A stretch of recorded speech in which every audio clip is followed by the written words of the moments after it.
بسم اللہ الرحمن الرحیم۔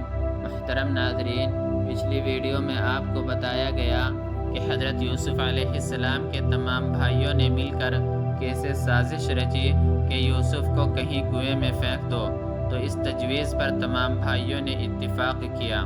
جب انہوں نے اس تجویز پر اتفاق کر لیا تو وہ سب یعقوب علیہ السلام کے پاس آئے۔ یعقوب علیہ السلام یوسف علیہ السلام کے بارے میں بہت زیادہ ڈرتے تھے۔ وہ جانتے تھے کہ بھائی اس سے حسد کرتے ہیں اور اسے پسند نہیں کرتے۔ یعقوب علیہ السلام یوسف کو بھائیوں کے ساتھ کہیں بھیجا نہیں کرتے تھے۔ یوسف اپنے بھائی بنیامین کے ساتھ کھیلا کرتا تھا اور دور نہیں جایا کرتا تھا۔ بھائی یہ سب کچھ جانتے تھے، لیکن انہوں نے شرارت کا پختہ ارادہ کر لیا۔ انہوں نے کہا، ابا جان، آپ یوسف کو ہمارے ساتھ کیوں نہیں بھیجتے؟ آپ کیوں ڈرتے ہیں؟ وہ ہمارا پیارا بھائی ہے، ہمارا چھوٹا بھائی ہے۔ ہم ایک باپ کے بیٹے ہیں، بھائی ہمیشہ اکٹھے کھیلا کرتے ہیں۔ بھلا ہم باہر کیوں نہ جائیں اور اکٹھے کیوں نہ کھیلیں؟ کل اسے ہمارے ساتھ بھیجے تاکہ یہ کھائے پیے اور کھیلے، ہم اس کے رکھوالے ہوں گے۔ یعقوب علیہ السلام بڑے عالم فاضل تھے۔ یعقوب علیہ السلام بڑے دانا اور دھیمی طبیعت کے تھے۔ یعقوب علیہ السلام یہ پسند نہیں کرتے تھے کہ یوسف ان سے دور ہو۔ وہ یوسف کے بارے میں بہت ڈرتے تھے۔ انہوں نے اپنے بیٹوں سے کہا، مجھے اندیشہ ہے کہ اسے بھیڑیا کھا جائے گا اور تم اس سے غافل رہو گے۔ انہوں نے کہا، ہرگز نہیں، اسے بھیڑیا کیسے کھا جائے گا جبکہ ہم موجود ہوں گے؟ اسے وہ کیسے کھا جائے گا جبکہ ہم نوجوان اور طاقتور ہیں؟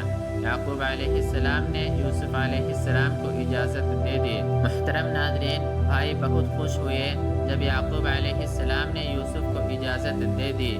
وہ جنگل کی طرف گئے۔ انہوں نے جنگل کے ایک کنویں میں یوسف کو پھینک دیا۔ انہوں نے ننھے یوسف پر ترس نہ کھایا۔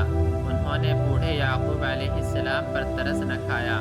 یوسف ایک ننھا سا لڑکا تھا، اس کا دل چھوٹا سا تھا، کنواں گہرا تھا، کنواں تاریک تھا اور یوسف اس میں اکیلا تھا۔ اللہ نے یوسف کو خوشخبری دی اور اس سے کہا، غم نہ کر، ڈرو نہیں، بے شک اللہ تیرے ساتھ ہے، تیری بڑی شان ہوگی۔ عن قریب بھائی تیرے پاس حاضر ہوں گے اور تو انہیں بتائے گا جو انہوں نے کرتوت کی۔ جب وہ اپنے کام سے فارغ ہوئے اور انہوں نے یوسف کو کنویں میں پھینک دیا، وہ سب جمع ہوئے اور انہوں نے کہا، اب ہم اپنے باپ سے کیا کہیں گے؟ ان میں سے ایک نے کہا، ہمارا باپ کہا کرتا تھا، میں ڈرتا ہوں کہ اسے بھیڑیا کھا جائے گا۔ ہم کہیں گے، ابا جان، آپ نے سچ ہی تو کہا تھا، واقعی اسے بھیڑیا کھا گیا۔ بھائیوں نے اس بات پر اتفاق کیا اور کہا، ہاں ہم کہیں گے، ابا جان، واقعی اسے بھیڑیے نے کھا لیا۔ ایک بھائی نے کہا، اس کی نشانی کیا ہے؟ انہوں نے کہا، اس کی نشانی خون ہے۔ بھائیوں نے ایک مینڈھا پکڑا اور اسے ذبح کیا۔ انہوں نے یوسف کی قمیص پکڑی اور اسے خون میں رنگ دیا۔